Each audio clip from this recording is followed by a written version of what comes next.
Hi everyone, welcome to Homerino Collectibles, where today we're going to be taking a look at the Marvel Legends Blade from the Man-Thing Build-A-Figure wave. And this guy right here I will be comparing to the Toy Biz version. I've had it for a long time, just like a lot of other Toy Biz figures that I just haven't got around to opening yet. Now, unlike that one, this one does not come with a bike. Now, obviously, we are going to get some figures with bikes. We've got Black Widow and Ghost Rider are going to be the first two that we've got, which is fantastic. Marvel Legends are going back to, their roots and really what us collectors have wanted them to do for a long time. And it would have been really awesome to see this guy come with a bike as well. But it would be cool to get like a movie variant of this. Maybe put a trench coat over this guy and have a Wesley Snipes head. And then obviously go ahead and bring it out with a bike. I think that would be a really, really cool move, but I can't see him doing it for an old movie. So hopefully we get a new Blade something, TV series, movie or something like that, and we get a bike with that. That'd be pretty sweet. So here we have the back of the package, really awesome picture there, and a bit of a bio. And then down here we have everyone else in the wave, which I have already reviewed, so go ahead and check them out on my channel. And next up will be the Man-Thing Build-A-Figure. So let's go ahead and get this thing open and take a closer look.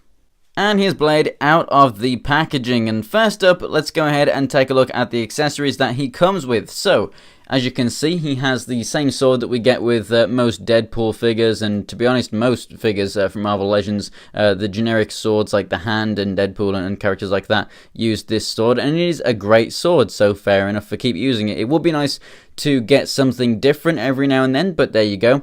It's got the nice black, gold, and then the silver for the blade there. It's pretty cool. There is one or two bits on the blade where you get like black spots. They can probably be scratched off or something. I haven't really tried, but they can hopefully be sorted out, no problem whatsoever. And it does come with the same scabbard that we normally get for it, and it is attached this time to this new shoulder strap piece, which it is kind of glued in there, but I guess if you did pull on that and open it up, you could still peg it back together. And you could always just put a bit of hot glue in there if you did want to reattach it and keep it glued once again. So this is removable if you go ahead and kind of break that seal right there. You have some really, really nice stakes in here, which is pretty sweet. Obviously not the meat stakes, I mean like as in wooden stakes. They are non-removable, so you can't actually use them as weapons, but it is pretty sweet that they are there. And down here on the leg we have what appears to be silver bullets or throwing knives or something like that, and there's actually a little thing molded in here on the leg, which obviously really helps with that not to fall down the thigh. Sometimes you have leg holsters and stuff that are just held there by friction that you drop sometimes, so that is going to aid in that not doing so that's pretty fantastic. What we also get is an interchangeable head, so the figure actually comes packaged with this head right here, which has kind of lightning bolt design for the hair. Not really all too keen on this kind of bald blade. I definitely do dig this version better with the hair. The head sculpt is actually exactly the same besides that hair design. I think it honestly would have been better to give a slightly different facial expression as well, or maybe even removing the glasses and seeing his eyes under there. I think it would have just given a bit better variation, because I'm never going to use this head, and probably for anything. So it would have been really nice to have a different facial expression so that maybe I would actually switch it out every now and then, but otherwise this is just kind of useless to me, so I'm sure that one of the heads will be useless to you. Now, as far as the bodies goes, I'm sure that the arms are probably reused from something. The lower parts of the legs here, so from the hips down, I don't think the crotch piece has been used. I think that might be a new piece, but definitely the legs are the Scourge legs. You can see that the silver paint there on the belt is done okay, not perfectly, but everywhere else on all this harness and everything, it is done really, really nicely. I love the look of this armor. It looks like kind of metal, it kind of looks like stone as well, but it looks absolutely fantastic. I really, really do like it. So Blade actually stands just over 6.5 inches tall, so he's about your standard Marvel Legends size. And as for articulation, you can clearly see that he can hold the sword well in both hands.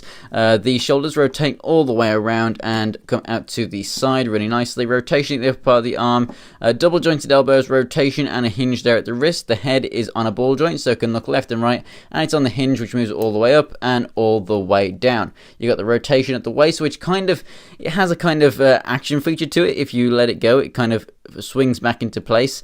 They're really, the waist joints that I don't like. They're not meant to be ratcheted, and they're just, kind of tight in there. There's no spring or anything, but it just feels like there is, like the way it just rockets back like that.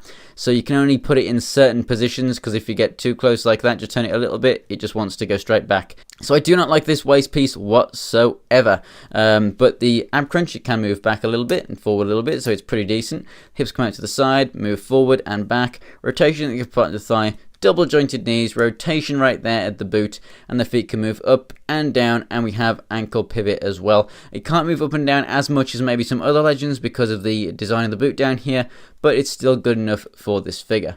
So overall, do I recommend Blade? Yes, I definitely do. Is it better than the Toy Biz version? We will find out. In terms of accessories and everything, obviously it doesn't come with a bike and a coat and stuff, so no. It doesn't come with a gun or anything either.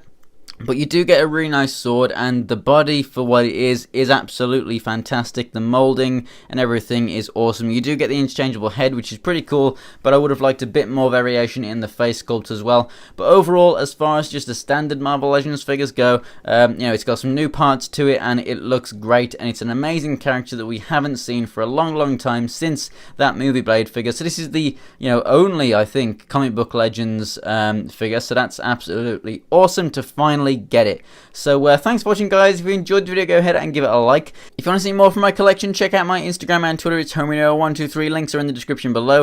If you want to check out other videos from my channel, there's some on the screen right now. And for more Marvel Legends, go ahead and subscribe. Thanks for watching, guys, and I will see you next time.